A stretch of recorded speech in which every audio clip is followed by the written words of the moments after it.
Un nouveau service d'hébergement et d'accompagnement pour les jeunes à leur sortie de la DPJ.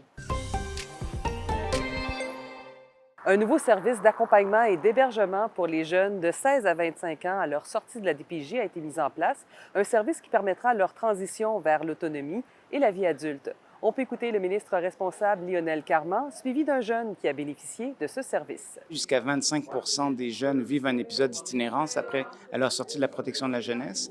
Le programme Clé qui soutient cette initiative-là donne de l'aide pour l'éducation, mais donne de l'aide également pour l'hébergement. Ils font tout ce que tu as besoin de faire pour évoluer dans la vie. Tu as besoin d'une job, ben, veux-tu aller à l'école, veux-tu faire ça?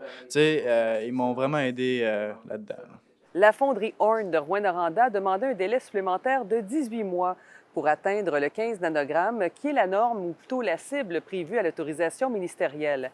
La ville de Rouyn-Noranda demande maintenant l'intervention de Québec afin de relancer le comité interministériel pour se pencher sur ce délai de 18 mois et les conséquences également pour la santé de la population. Voici la mairesse Diane Dallaire. Je suis obligée de dire que dans plusieurs projets majeurs, de certains contracteurs ou même à la ville, que je pense au centre aquatique, un exemple, ça arrive que des délais additionnels des projets majeurs arrivent. Fait que ça arrive. Maintenant, là, on parle de la santé de nos gens. Là, c'est autre chose, là.